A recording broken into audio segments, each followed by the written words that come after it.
The story you are about to hear is true. Attention, all true.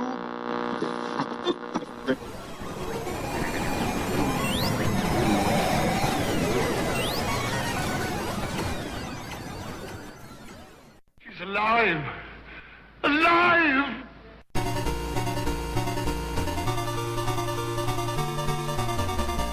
Welcome to the Retroist. Did you ever have a really good idea for a school project, which sounded great, but turned out to be not so great? When Emmett Otter's Jug Band Christmas started showing on TV on a regular basis, my small group of friends were obsessed with it. We loved it. Those of us who were in class together in school thought it was so good that when our teacher told us that we needed to do a creative project around Christmas, we thought we would do a song and scene from Emmett Otter's Jug Band Christmas using puppets and cardboard. The thing is, we were never able to get our hands on puppets that looked like the characters in Emmett Otter's Jug Band Christmas. Personally, I couldn't even get my hands on any puppets, so I just brought stuffed animals to the table. The whole thing was a tremendous mess. Picture three of us below a table and moving stuffed animals above our heads, reenacting scenes from Emmett Otter's Jug Band Christmas, and it was disjointed. We would pick just the scenes we liked. We used the same puppets for each scene, and then when the song part came, we used a small cassette player that my friend borrowed from his father that we had held up to the TV to record the song, and we played that and then moved the puppets back and forth. I guess we had a lot of heart because we got a passing grade. I do remember that the teacher thought it was fabulous and our friends thought it was the lamest thing in the world. Looking back at it, I think how wonderful it is to be a kid and not worry about the details, not see the problems with things. Everything is fresh and magical. A stuffed animal? Why, that could be a character from a Christmas special you like. A piece of cardboard painted blue? That could be the ice. Even though we were mocked a little by our fellow classmates who didn't do much better, I look fondly back on those classroom memories, and especially this time of year when I'm about to watch Emmett Otter's Jug Band Christmas, a magical, musical Christmas special by the people behind the Muppets. On today's show, I'm going to talk about the Jug Band Christmas. We'll talk about the book it's based on, the people in front and behind the camera, the music, plot, its various releases, and we'll throw in a few surprises here and there. We have an info-packed episode ahead of us, so without further ado, let's start the show.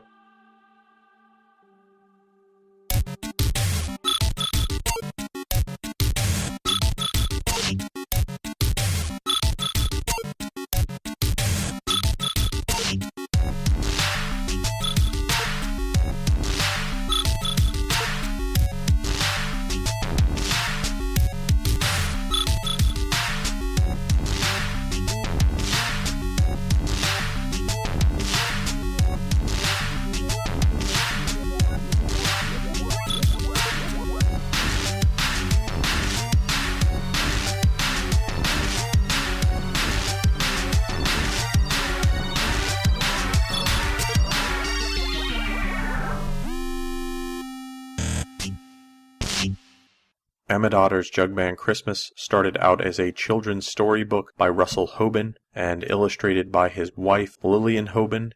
It was written in 1969 and was published in 1971 by Parents Magazine Press. It is the story of Emmett Otter and his mother, a widow who has to make do with a very small amount of money she gets by doing laundry, and the money that Emmett gets doing odd jobs. The story is a twist on the timeless tale of the gift of the Magi, but in reverse. They sacrifice each other's livelihood to enter a contest in the hopes that they can win enough to get gifts for one another. And that means Emmett has to put a hole in Ma's wash tub so that he can play wash tub bass in a jug band, and Ma has to hawk Emmett's tools to buy a dress so that she could look good when she's in the contest. It's a charming story, wonderfully illustrated, and you can see why it would inspire other people to take it on as a subject and make a special about it. It was translated into a special by Jerome Jewell. Jewell was a television and movie writer who worked on The Muppets, passed away in 2005. He worked on every Muppet movie from the very first one to Muppets from Space in 1999. You had a writer, you also had a director with vision. You had James Maury Henson, better known as Jim Henson, who passed away in 1990, way too early. He was a puppeteer, artist, film director, producer, visionary, best known as the creator of The Muppets. And despite all that, he's probably most famous for voicing and giving life to Kermit the Frog. The special was produced in 1977 and was done sort of as a test to see if they could pull off a Muppet movie, and mission accomplished. The sets and characters are stunning and the music is wonderful, and we'll talk a little bit about that later. It was filmed in Toronto and was released on HBO in the United States and on the CBC in Canada. It would first premiere on December 17th, 1978, and later would air on ABC in the 1980s and Nickelodeon in the 1990s. It had a running time of 48 minutes, although stretched out to an hour for television. The original special, the one I was most familiar with, was hosted by Kermit the Frog, but in later releases they would take out Kermit's narration because of legal issues. The Jim Henson Company owned Emmett Otter's Jug Band Christmas, but they sold the rights to the Muppets, including Kermit, to Disney in 2004. I like the Kermit version, and it is the version I still watch every year. Since this was sort of a test to see what they could do with Muppets on a grander scale, they utilize a bunch of different puppetry techniques, the usual Muppet hand-style puppets, marionettes, and also radio-controlled puppet effects, which you'll see when you're watching Emmett and his ma row down the river. They had to create this whole world for Emmett Otter and his friends to inhabit, and the end effect is magical. You see this whole world unfold around you, and instantly you forget you're watching puppets. It almost has a sort of Wind in the Willows feel to it. It makes me wish that Henson had been able to do a version of Wind in the Willows. Today's show is brought to you by your winter clothier. Cold on that river? Get some winter clothes and stay warm.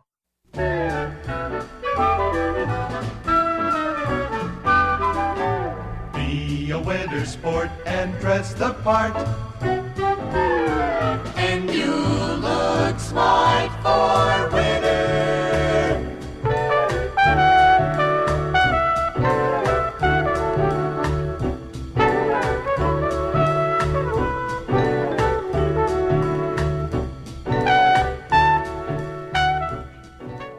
At this time of year, you gotta love those winter clothing stores. A lot of great people contributed their voice talents and puppeteering talents to Emmett Otter's Jug Band Christmas. Playing Emmett Otter, Doc Bullfrog, Stanley Weasel, Yancey Woodchuck, and Melissa Rabbit are Jerry Nelson. Nelson worked for the Muppets, is probably best known for his work as Count Von Count on Sesame Street. He was also the original puppeteer to Mr. Snuffleupagus, and did it from 71 to 78. One of my favorite side characters he plays is Lou Zealand, the boomerang fish-throwing performer. Frank Oz played Alice Otter, and Chuck Stoat. Oz, longtime Muppet contributor on The Muppets. He is Miss Piggy and Fozzie. On Sesame Street, he's Cookie Monster, Bert, and Grover. He would also direct films like Little Shop of Horrors in 1986 and Dirty Rotten Scoundrels. If you are a Star Wars fan, of course he is the voice of Yoda. Marilyn Sokol voiced Alice Otter, actress and comedian. She was in one of my favorite 70s films, Foul Play, and she was also in the 1980 movie Can't Stop the Music with Steve Guttenberg, where she was nominated for a Golden Raspberry Award for Worst Supporting Actress. Playing Kermit the Frog, Harvey Beaver, Howard Snake, and Harrison Fox was Jim Henson. Richard Hunt played Charlie Muskrat, George Rabbit, and Fred Lizard. He was a puppeteer and Muppet performer best known for Scooter, Janice, Beaker, Sweetums, and Statler. David Goles played Will Possum, Pop-Eyed Catfish, and Wendell Porcupine. Goles is a puppeteer, probably best known as the voice of the Great Gonzo. He also voices Benson Honeydew and Zoot. Aaron Osger voiced Hetty Muskrat, Mrs. Mink, Old Lady Possum, and Gretchen Fox. one of the original Muppet performers and the first full-time female Muppeteer, performing most famously Janice, who is the guitarist for Dr. Teeth and the Electric Mayhem. Now with a little bit more about one of these talented people is Vic Sage with another Why Should I Know This Person?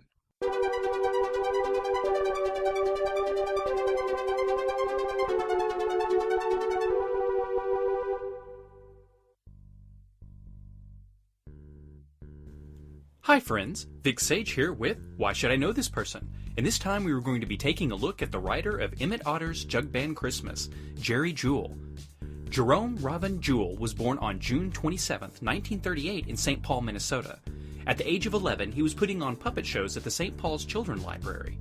When he turned 14, his family moved to Menlo Park, California. In 1955, even though he was still in high school, he founded the Menlo Marionettes Troupe, an organization that performed in schools around the city. It was working with the Oakland Recreation Department's Vagabond Puppeteers that Jerry would befriend a fellow puppeteer by the name of Frank Oz. Jewell received an associate's bachelor degree in speech and drama from San Jose State College, as well as meeting his future wife, Susan, who happened to be the daughter of the then mayor. While at college in 1958, he worked on the KNTV program Sylvie and Pup, in which he not only performed the character of Pup, but designed and built all props and the other characters. It was in 1961 that Jerry performed an original production entitled The Witch Who Stole Thursday for the Puppeteers of America National Festival. He was aided by Frank Oz and another puppeteer. In attendance was Jim Henson, and he was impressed by their work. So much so that he hired Jerry to work at the Henson Company, which was located and run by Jim and his wife Jane Henson in the basement of their Maryland home. Jewell's first job was to aid Jim as a performer on the final season of Sam and Friends. In 1963, Jewell began to cut back on the puppeteering work and focused more on the writing of skits, and went on to record as to why. Quote, "I did it for self-protection. Frank Oz joined us around 1963. He was, and he is, a magnificent puppeteer, absolutely A1. I never rated much better than B2, so I figured I'd better save my job by doing something else, and besides, my arm was sore." Jerry would end up co-writing the Jim Henson experimental film The Cube in 1969. The same year he would write for Sesame Street, which he did for 6 years. He would be the writer on 1970's The Great Santa Claus Switch, The Frog Prince, The Muppet Musicians of Bremen, The Muppets Valentine Show, The Muppet Show, where he took over as head writer from 1977 to 1981, and of course in that same year he wrote Emmett Otter's Jug Band Christmas. In 1983, Jewell became the writer and creative producer for Fraggle Rock.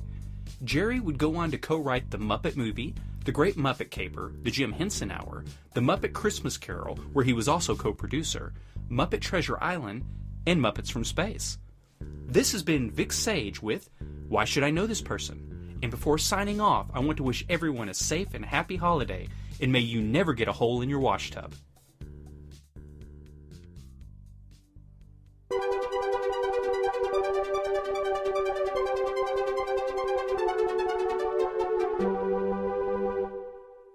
Thanks, Vic. Emmett Otter's Jug Band Christmas has had various edits over the years, and that was usually to accommodate the different people who owned it or who were going to broadcast it. The original edit had a 54-minute runtime. This is the version I watch. In 1980, it was altered slightly to accommodate commercial breaks. This edit would be used in the 1983 VHS release, which I believe was the first version that I owned. Mostly in this one, stuff has been removed to shorten it so that they could stick in some more commercials. There was another edit in 1996 for a VHS release that has a 49-minute runtime, but this is the version where Kermit's narration is removed. And they also removed some dialogue. In 2005, a collector's edition DVD was released that restored all of the dialogue but removed the Kermit stuff. Hopefully in the future we will see another release that has Kermit intact, but I imagine that will only happen if Disney gets their hands on Emmett Otter's Jug Band Christmas.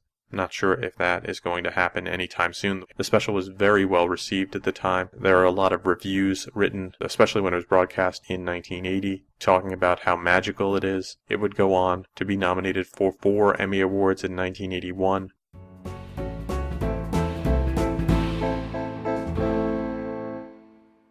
Remember, your kids won't know anything about the Jetsons or the Smurfs unless you educate them.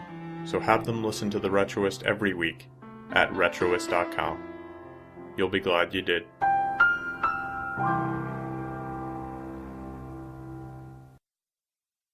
A component of Emmett Otter's Jug Band Christmas one that you need to talk about if you're going to fully appreciate this special is the music, which was created by singer-composer Paul Williams. When Henson approached Williams, he said that this is a trial run for a movie that he wanted to do, and he wanted to get a handle on the technical aspect of making a film with Muppets in it. Williams signed on for the special, and 2 years later, when they did the Muppet movie, Williams also created the music for that. Williams had worked with the Muppets on The Muppet Show, and he would not only write the music for this and the Muppet movie, but also the Muppet Christmas Carol. Some of the music featured in this movie: the bathing suit that Grandma Otter wore, There Ain't No Hole in the Wash Tub, When the River Meets the Sea, Barbecue, Our World, Brothers, River Bottom Nightmare Band, that's a great song, and Brothers in Our World. All of which, when I read the title, I can hear in my head. In 2008, the Jim Henson Company and iTheatrics developed a musical stage adaptation of Emmett Otter's Jug Band Christmas, and it featured a mix of puppets and stage actors. Paul Williams was brought in to write new songs. It premiered on December 7th, 2008 in Connecticut and ran for the entire month. It would then be brought back in 2009 to do the same. I hope that one day they decide to do a broader revival of it. Maybe if Disney buys it, we'll see it on Broadway, because I would really love to see that. Much like many characters in the Muppet universe, the characters in Emmett Otter's Jug Band Christmas would go on to make cameos in other Muppet properties. In the original Muppet movie, they are seen in the Rainbow Connection finale at the very end. They would also make appearances on The Muppet Show, so if you're making your way through The Muppet Show, keep your eyes peeled. You'll see a lot of the characters from Emmett Otter's Jug Band Christmas reused in some episodes. After these messages, we'll be right back.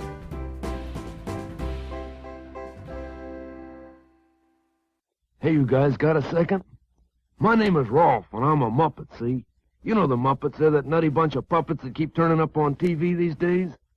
Anyhow, Ideal is making a plush toy of me, and it looks like this. Oh, well, that was Snurf. He's another Muppet, and Ideal makes a Snurf Muppet, too. But the little Rolf Muppet looks like this. I am a Kermit. I'm made by Ideal. I think you'll agree I have real appeal. Yeah. Well, that was Ideal's Kermit Muppet, but I'm trying to show you the Rolf. Now, cut that out. Now, here's the Rolf Muppet. Go ahead, kid. Explain yourself. I am the little Rolf. You can work me like a puppet or play with me like a doll.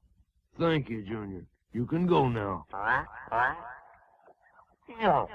Oh, buy us, oh, buy us, oh, buy us, we beg. For if you don't buy us, we'll bite you in the leg. Now, hold on. What kind of an attitude is that?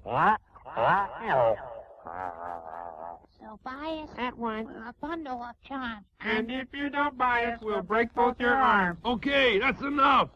Friends, buy the Ideal Muppets. The kids will be screaming for them.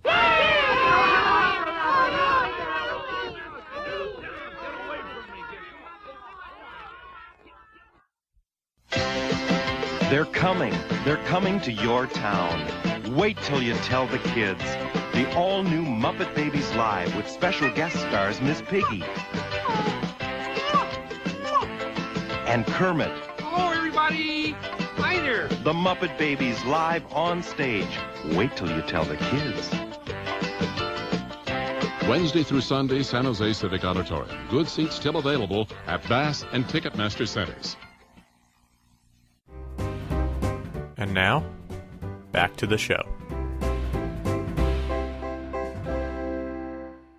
There have been various releases of Emmett Otter's Jug Band Christmas, some of which I've talked about in the edits. They had VHS releases in 83, 96, and 98. There was a CED video disc release in 83. It was released on DVD in 2001, 2005, and 2008. I have talked to many Emmett Otter's Jug Band Christmas fans, and not one of them is a casual fan. Nobody seems to say, oh, I think Emmett Otter's Jug Band Christmas is okay. It is one of those specials that once you watch it, you're either going to love it or you're going to be like, I happen to fall into the camp who love it, and I watch it every year, and I try to get other people to watch it. Unfortunately, I can't have everyone in my living room, so I'm going to implore you to check it out. Hopefully you can find the Kermit version, because having Kermit in anything is great, but even if you don't, the characters are engaging, the scenery is beautiful, it is very well put together, and it should give you that feeling of holiday magic that makes this time of year so special. So give yourself a gift this holiday season, and watch Emmett Otter's Jug Band Christmas. You'll be glad you did.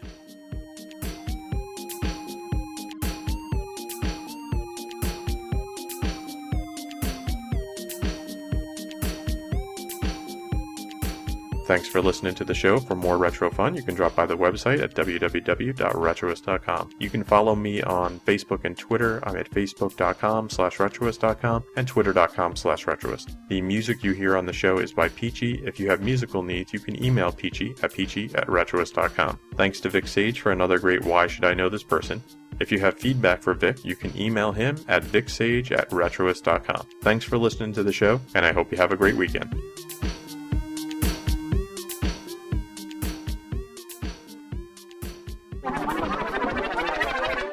River Bottom Nightmare Band. This has been a Retroist production. Goodbye.